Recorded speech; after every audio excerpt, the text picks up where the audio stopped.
Maul! Obi-Wan gasps as the Zabrak enters the hangar. In his hand is a gnarled and twisted double-ended lightsaber, which he ignites to reveal the same sort of crimson blades that killed Qui-Gon Jinn. Obi-Wan's own lightsaber is currently housed inside R2-D2 somewhere in the city, and the Jedi Master dares not go and retrieve it, for fear of leading Maul directly to the twins. So instead he gives Sabe a nod, and while she departs to get the children out of harm's way, he stares down Maul. As the former Sith assassin stalks ever closer, Voss bows, groveling that he delivered Kenobi to his master as promised, but Maul does not even acknowledge him, having eyes only for Obi-Wan. When it becomes clear that Obi-Wan is not going to draw a weapon and fight, Maul mocks him, saying that if he is truly unarmed, he should run back to whatever rat hole he has spent the last decade hiding in, before leaping with powerful mechanical legs and swinging down with an overhead slash. Obi-Wan rolls out of the way and uses the Force to draw Dryden Voss's blaster into his hand, firing 2 shots at Maul's exposed back. The Zabrak easily deflects this before turning to leer at Obi-Wan, snarling that despite everything he has not run while his ally has. That must mean he is protecting something which he deems more valuable than his own life. No, protecting someone. A powerful light side presence in the city. Perhaps they will provide him a greater challenge when Kenobi is dead. He then lunges at Obi-Wan once more, and it is a much closer call with Obi-Wan leaping backwards, flipping in midair, and landing at the entranceway to the generator complex, before using the Force once more, this time to push Voss towards his master. Obi-Wan, perhaps foolishly, had expected Maul to catch the other man, or at least sidestep him, allowing Obi-Wan a bit more of a head start. But ruthless as ever, Maul simply slices Voss in half, refusing to allow his subordinate to get in the way as he bears down on his target. Knowing the best thing he can do right now is lead the Sith away from Luke and Leia, Obi-Wan runs into the complex of power generators, experiencing an odd deja vu, except this time it is him drawing Maul deeper in, instead of the other way around. Maul follows like a predator smelling blood, a cruel, almost hungry smile on his cracked lips, as he continually swings at Obi-Wan, too far behind to actually hit him, but taunting him nonetheless with what he will do when he eventually stops playing around and closes the gap. When one swing gets a little too close for comfort, Obi-Wan leaps across to one of the platforms surrounding the pillars of purple plasma, but Maul easily follows. As he lands, Maul throws out a powerful kick, meant to knock Obi-Wan into the plasma and disintegrate him, but the Jedi Master narrowly ducks underneath, being showered with glass shards, as the force of Maul's kick shatters the protective casing around the raw plasma.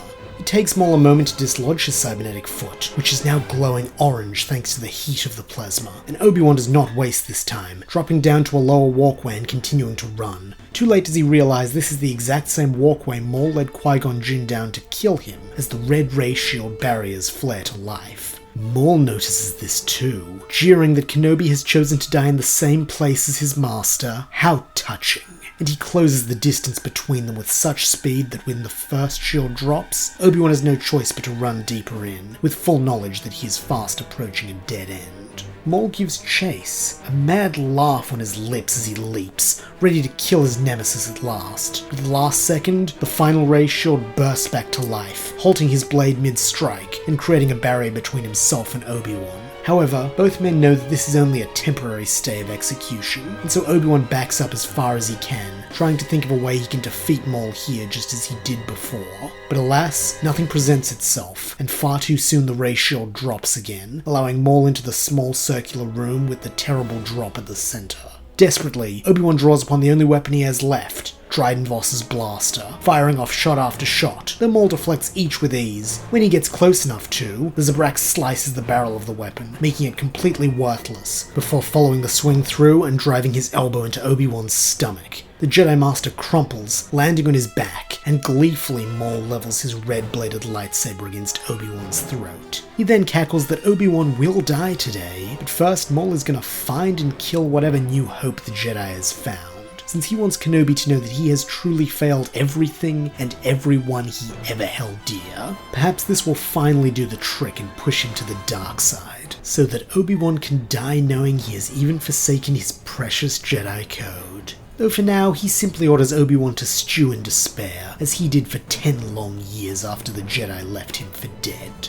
He then stomps on one of Obi-Wan's legs, the tibia and fibula shattering into powder under the strength of Maul's heavy robotic foot. Obi-Wan screams, and Maul simply grins, sardonically promising that he will be back soon to end his suffering. By now Sabe has found Luke, Leia, Jar Jar and R2, though long before they see her, the twins sense her distress through the Force, and so when she appears, they frantically ask what's wrong. Sabe says she'll explain later as she attempts to hurry them along, but at that moment, the twins are rooted to the spot when both of them feel Obi-Wan's agony as plainly as if it was their own legs being crushed. As one, Luke and Leia declare that they're not going anywhere except to rescue Master Obi-Wan, but Sabe implores them not to be rash, saying that Obi-Wan stayed behind to buy them time, so to go after him would be to invalidate the sacrifice he has made for the pair of them. Leia coldly snaps that her adoptive aunt thinks that Master Obi-Wan is already dead, doesn't she? While Luke vehemently adds that they can sense him, and he's alive, but he very much needs their help. However, it quickly becomes apparent Obi-Wan is no longer the one in need of saving. As quick as a flash, Maul bursts into the plaza and charges at them. Even without the Force, Jar Jar can tell that this guy is bad news, and so in that moment knows exactly what he must do to make good on his promise to protect the children of his dearly departed friend.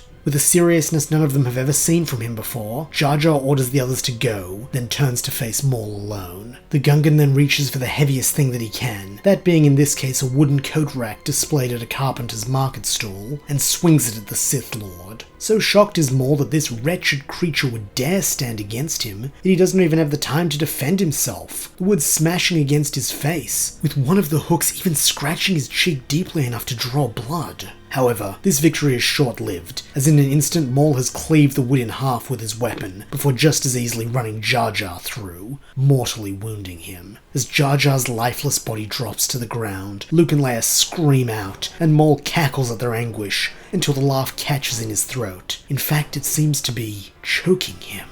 Gasping for air, Maul claws at his throat, knowing the sensation of a Force choke very well. He then looks around for the cause, and sees the brown-haired little girl glaring at him with purest hatred, one hand outstretched. Such potent darkness terrifies him, and as he tries to cry out for mercy, he cannot manage anything more than a raspy gurgle.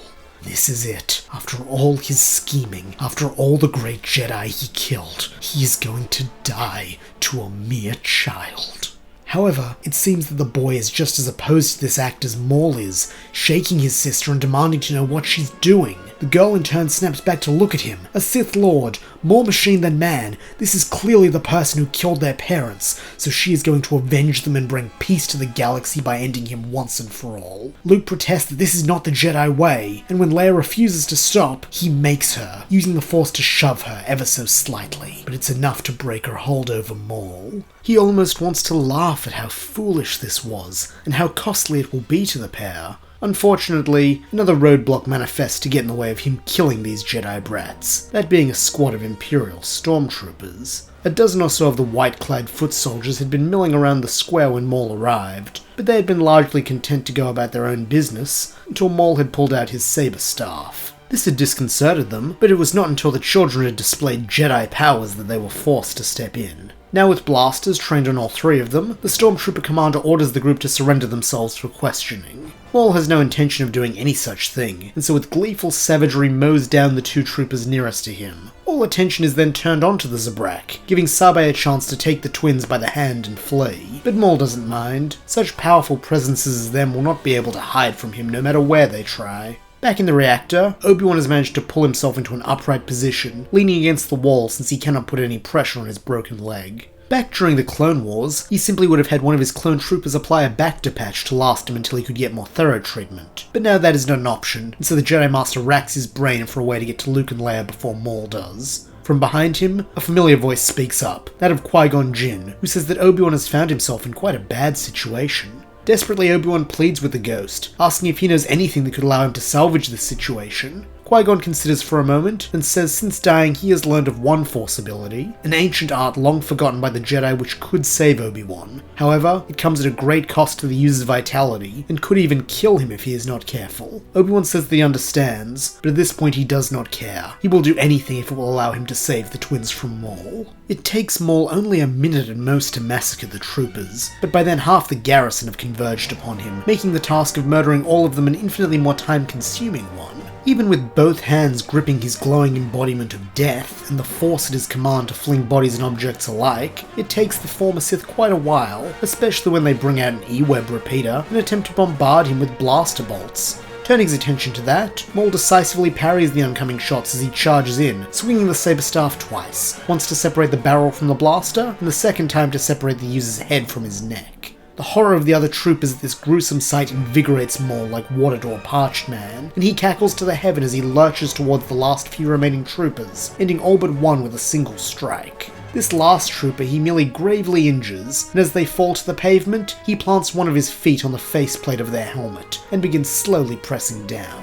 As Plastoid crumples in on itself and the tinted lens of the eye hole shatters, Maul snarls that he wants the name of those two children. The trooper weeps, and through their mind Maul can see that they are simply a low-level grunt with no knowledge about his prey, and so with no further use for the white-clad figure, Maul stomps down, and they are no more. The Zabrak then reaches out with the force to track the children, but is shocked when he senses another light side presence approaching him. Turning around, he witnesses as Obi-Wan runs into the square, wild-eyed and clearly fatigued, but standing strong as if his leg was never broken. The pair's eyes meet, and then Maul growls that whatever Jedi trick Kenobi pulled won't be able to save him when he runs him through with his lightsaber just like his little Gungan friend. Obi-Wan glances down and spots Jar Jar's body amidst the carnage. Sadness swells in him, but he refuses to allow it to overcome him, and so he returns his eyes to Maul, using his Jedi training to recenter himself. Maul charges at Obi-Wan, swinging both blades in a circular arc, but R2, who had stayed behind to assist the Jedi Master, is ready, and so launches Obi-Wan's lightsaber from inside his domed cranium.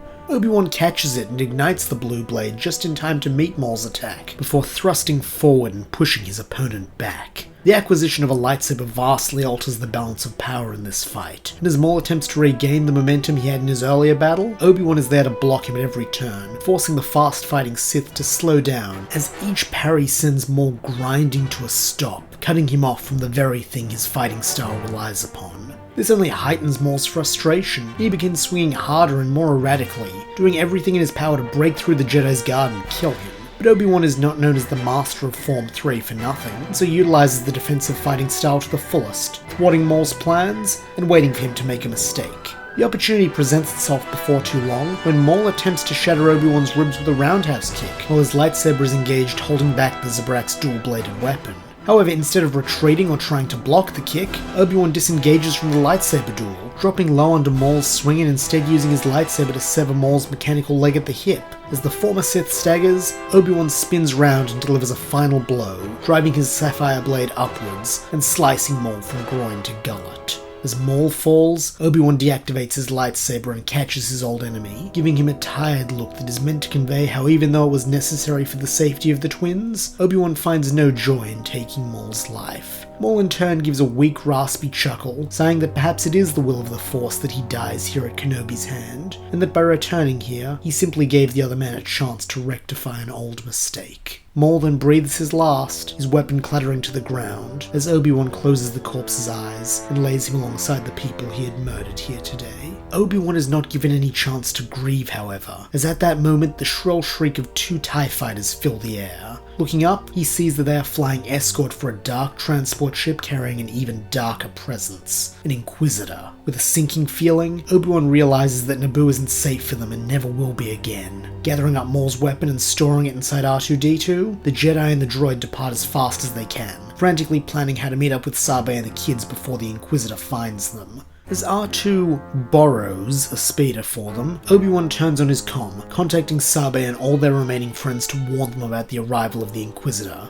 Thankfully, Sabe's preparedness had accounted for such an eventuality, and so she tells Obi-Wan that she'll bring the kids to where her and Tonra's ship is stashed so they can escape on that. Tonra and Rico Lee then chime in that they'll also meet them there to provide support. Obi-Wan thanks them all, and with a solemn "May the Force be with you," he cuts communication and shatters the device so it cannot be tracked. Joining R2 on the stolen speeder, Obi-Wan feels the Inquisitor's presence growing closer, no doubt drawn to the carnage Maul created like some perverse carrion eater.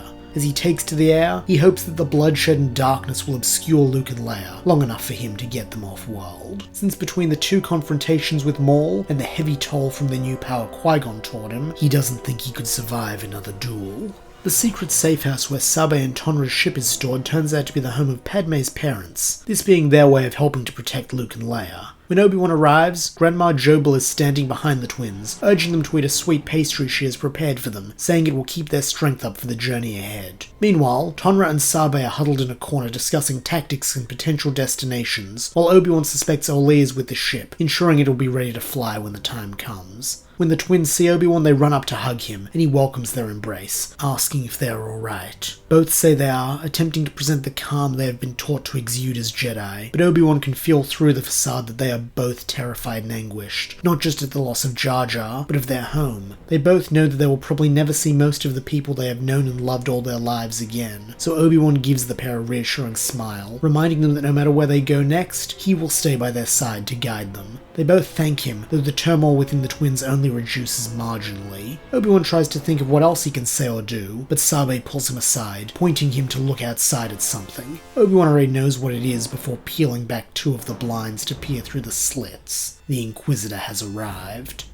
Rising to his feet, Obi-Wan declares that he will hold them off, but Sabe snaps that those kids need him more than anyone, and he's already done enough today, so he should let her and the remaining friends of Padme hold the line while he and the twins escape. This feels wrong to Obi-Wan, a betrayal of everything he should be as a Jedi, but when Jobel pushes Luke and Leia towards him, he wordlessly takes their hands and runs to the large garage-turned-makeshift hangar. Oli had taken the liberty of performing all the pre-flight checks, and so Obi-Wan only has to throw himself into the pilot's seat as Luke and Leia strap themselves in, while R2-D2 secures himself in the co-pilot station. Punching the throttle, Obi-Wan briefly reflects how so many years in one place have only made him hate flying more than ever, before the little ship shatters through the back of the garage and begins to gain height. Outside, the black-clad Inquisitor shrieks to their contingent of purge troopers that the Jedi must have fled on the ship, and to scatter fighters and follow them, but before they can do any such thing, several well-placed shots drop the Imperials where they stand. Sabe, with Tonra, Oli, and Jobel at her heels, steps out from the house, blasters in hands as they stare down the lone remaining Inquisitor. None of them have any misapprehension about their power in regard to the dark side users, but they are confident they can act as a distraction long enough for Luke, Leia, and Obi-Wan to get away.